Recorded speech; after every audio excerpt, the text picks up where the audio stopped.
feels like a while since I put a recording up. I've done a couple little short messages, pieces that came up, but I don't think I've really sat down at the microphone and chatted with you for a while. So quite a bit has happened in that time period. The thing that I'm most excited about is embodying the idea of getting started over perfection. So I've been holding myself back because I wasn't sure that my website, themindfulclassroom.com, was where I wanted it to be. And I finally pulled the trigger and I uploaded it, and I'm happy. It needs development. It needs some work. It needs some love, but I'm pretty happy where it is. It's a jumping off point that talks a little bit about my journey into coaching. It has some information. There's a newsletter you can sign up for that I'll be in the beginning sending out once a week.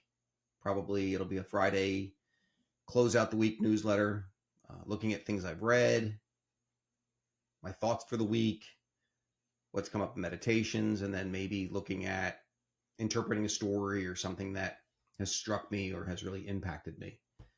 Additionally, there is a page there for my college application counseling program that I can work with you at this point for seniors on an hourly rate, just going over your college applications, refining your resume, just cleaning everything up before you submit it.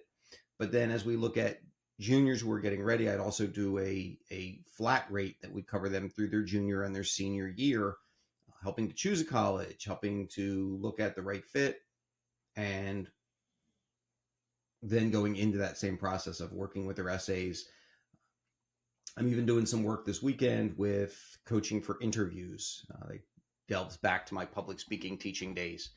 So I will do a mock interview for 3 students. We'll do about a 45-minute interview, break. We'll debrief over the interview. What are some things that went well? What are some things they're concerned with? What I saw, and then resume again for another 45-minute interview with another 15 minutes at the end for debriefing and ways that they can improve and things that went extremely well and they can build upon.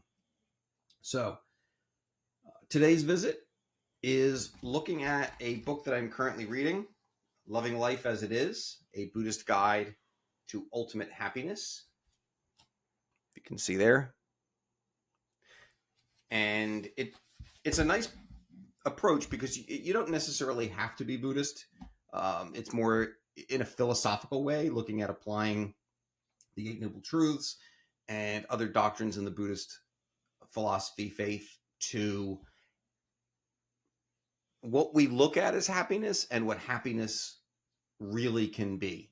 So I really just want to talk about one section today that struck me because of some of my previous teaching, and it was a reminder, and I love when these reminders come about of how things happen in completely separate areas of the world, and they can really be saying the exact same thing. And that concept, if you believe in the idea of a universal truth, this would be the sense of these truths are universal, so people are going to tap into them in their own way, but really see the same thing. So this is going beyond the 8 worldly concerns. The circumstances in our human life are constantly fluctuating, caused by a myriad of factors and catalysts. We may not be able to comprehend why some things happen to us and not to our friends, neighbors, or enemies. And the truth is, we have much less control over life's events than we would wish. We go through states of hope, fear, and anxiety simply due to our attachment to these situations. Fundamentally, this attachment causes what Buddhists refer to as the 8 worldly concerns. What are these concerns? They are 4 hopes and 4 corresponding fears. All 8 can be distilled into the duality of hope and fear. That is, we hope for one thing and try to avoid or fear the opposite. So before I get into them, ultimately, as we look at these, I was reminded of the concept that Aristotle pushed of the golden mean, where in his teachings, he looked at extremes and then said, really, the ideal way to go is the middle path, is that golden mean between them. So you have caution on one end and recklessness on the other. And in the middle, you have bravery, where you're not overly cautious, but you're also not reckless. and he broke these down for a number of different things. So in here, it reminds me of the same thing. So the first you have is the pairing of happiness and suffering. And we hope for happiness and we fear pain. We may instinctively suspect that our happiness is independent of temporary conditions and hope that it will remain forever. We fear that one fateful moment of change will destroy our pleasure and leave us with a sense of loss. And this concept is that idea that when things are going well, we can actually make ourselves concerned and upset because we're afraid that it's going to end. And we don't enjoy that moment we have. I remember having this discussion with seniors in high school when they were getting ready to go off to college, and how much time do we waste when we worry that in a month we're not going to be, our boyfriend or our girlfriend is going to go in a different direction, another school, and what's going to happen. And because we worry so much about that, we don't enjoy that month that we have together. We lose that time we have together. And that's that idea of how that hope and fear can tie together. And it really is that golden mean there is that sense of consistency, that sense of enjoying what you have, but understanding it won't last forever. And that goes for suffering as well.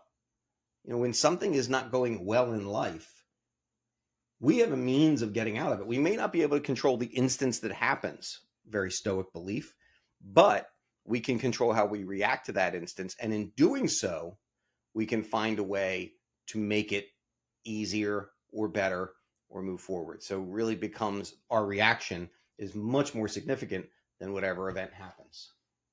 The next one is good reputation and disrepute. The second set of the 8 worldly concerns is wanting fame, renown, and a good reputation, and fearing that we could be belittled or remain unknown in the eyes of the world. Everybody wants some degree of recognition. Many want to be renowned for something, whether it is for physical beauty, a melodious voice, or another exceptional quality, a talent or skill or achievement. In our clamoring efforts to be seen and highly valued, we may vigilantly compare ourselves to the achievement of others. It is a painful spiral of need that sends one grasping after the opinion of friends, neighbors, and society. And this one's enormous in our world of oversharing on social media, that we want to make ourselves look better. Good deeds are posted all too often so that we can get acclaim for the good deeds that we've done. And we worry about what's going to be said about us and what comment is mentioned about us. And I've gone through it, that worry of if people are going to like what I'm doing or really believe in what I'm doing. And instead, you have to have that middle ground of, I'm going to do what's right, whether it's noticed or not noticed. That's not important. What's really important here is that I do what's true to myself. And reputation can go up and it can go down. And the fact of reputation is you have to ask yourself, is it true? I'm not going to hang up on someone's opinion of me if that opinion isn't a valid or a true opinion, because people are going to say things. They're going to make assumptions. They don't always know what falls behind it or why we're behaving or acting the way we're acting. So it doesn't make sense to put a lot of stock into that. Again, that middle path of doing what's right because it's right. The next one we have, gain and loss. This is the third set of the 8 worldly values. It concerns itself with gain and loss, the desire to accumulate and always wanting to have, and the fear of losing everything, becoming destitute, and not having enough to maintain social status. We may believe that once we have gained enough, it will always be enough. But conditions change like moving tides. What once seemed sufficient, even luxurious, can be diminished by circumstance. With a downturn in the stock market or a simple change in the economy causing prices to increase, you may no longer be able to afford what you previously could afford. And that one really does. Obviously, there's a middle ground, an amount of money we need to live our lives. But then beyond that, we work to accumulate more things. But then because we have more things, we have to work harder to pay for those things. And it goes into the minimalist philosophy, if you've ever seen the documentary from the minimalists or listened to their podcast, if we pare down what we have, then we don't need to work as much and we can enjoy our time more and really enjoy those few things that we have more. It was very interesting, and it goes into a childhood study. I was just reading a study that if you give a child 10 toys, they're less likely to play with them than if they have 4 toys. That they put more value in the things they have when they don't have as many. And you think about you buy a new car or you buy a used car, but you're happy because it's a newer car than you used to have. And you're happy about that until you see your friends or your neighbors get a newer car than you. And now comparison is the thief of joy. We look at that and we rack our brains on how we could get something nicer. Instead of looking at, really what is the purpose of the car? We want safety and we want something that gets us from point A to point B. Obviously safety is a factor. I see that, when you have a child in the back seat, you want to make sure that your car is going to be safe in those circumstances, but it's not worth ruining your life to get to that point of having something so new, so fancy, so shiny that you can't enjoy the other aspects of life. If you could work a little bit less and give yourself more time to go out and take a walk, spend time with the people you love, sit down and read, those things. And again, the middle path, work hard when you work, but find that work-life balance. And you're going to do that by not having as many things. If most of us go through our closet, I know I'm currently doing it, I have way more than I need and way more than really I can use. And now it's coming back to haunt me, because as we're looking to downsize and move, going through the house of saying, we need this, we want this, we don't want this. If I put it in a box in 6 months, am I going to really open that box and have missed it? And if that's the case, do I need it? So, when you look at that worldly of gain and loss, you can almost look at it, the less I have, the less I have to lose. And the one commodity that we should put more stock in, because it's the one thing that no matter what we do, we only have a fixed amount of it, is time. Time spent with our children, time spent with our friends, time spent with our family. That doesn't change. And none of us know when that one's going to end. That's the great mystery. So in that case, it's really important to enjoy that time you have. So there's that gain and loss. And then the last one, praise and criticism. The fourth set of the 8 worldly concerns is wanting praise and suffering when we are insulted or blamed. These have to do with how we value ourselves based on the judgments of others. We want people to like us and to speak well of us. Praise bolsters our sense of importance and recognition. We want positive validation and feedback. If we get it, we're happy. Even if we see a small expression in the demeanor of another person that makes us feel they are happy with us, we take it as praise, a validation of our being okay with ourselves. If somebody says something nice about us, for example, you're a good person. We feel high on that praise for a little while. But if we do not receive praise and reinforcement, or if we're criticized, then we might feel upset and insecure. We might even question whether we're good enough. And this is the idea of putting our value into someone else's hands. If we do something and we feel we've done a great job on it, but nobody praises us, we've still done a great job on it as far as we feel. I know how hard I work when I'm going to do a presentation. I know how hard I would plan a lesson.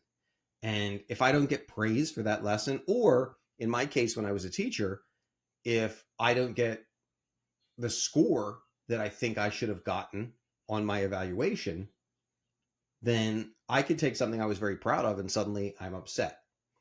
I now will go back. I said it while I was teaching and I'll say it now. So for those of you who understand education, this will make perfect sense. For those who are not a part of education, under certain models, when we get evaluated by our principal, or vice principal, we are given a score ranging from 4 to conceivably a 0, but really it's usually between a 2 and a 4 that you are scored. And I prided myself for years I would sit down and talk with an administrator over my lesson, but I didn't believe that you could adequately number score a lesson and say, oh, this one's a 3.8 or this one's a 2.9. So I didn't ever look at my scores because I didn't put a lot of validity in that idea of it is not something that you can put and assign a number to. And then toward the end, the way that the approval, that the way that you had to put a check that you had your meeting and you had gone through the observation, suddenly the score was on the screen and it was impossible to avoid. But my point there is, I know how well I did. And if I was given a 3.9 and I know I really didn't work at it, then that might mean nothing to me as well, because that praise shouldn't be valid. It shouldn't make me feel better. I was talking today, when I used to teach AP language, the students would hand their writings in a portfolio. So I would grade 9, 12, whatever, however many essays from them one night. And then that next day, I would sit down and have a conference with them over the grading. And one of the things that I always did is I had a grade written down on what I thought it would be. And then I would ask them to evaluate themselves, because unfortunately in education, we never really ask kids to truly assess how well they've done. So when we went through that phase, I had one student in particular, and this student was probably one of the best writers that I've taught in my time as a teacher. And I will always remember the student would grade themselves down. I mean, substantially down. They would say a B- or a C+. And I would have an A written down. When I asked them why, they would say, well, I didn't work at it. It just came natural. So I shouldn't really be rewarded for something that I didn't work at. That student had a true understanding of who they were, even though they were far head and shoulders above the other students in the class with their natural ability. They knew they could do better and they could push themselves to succeed. So they are the 8 worldly truths. There's 4 positives, there's 4 negatives. They couple together. And the idea is we try to find some balance, because if we seek too much of one, we're going to be unhappy.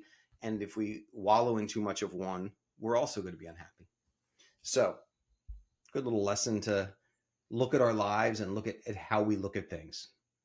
So, in closing, I invite you all to take a look at themindfulclassroom.com.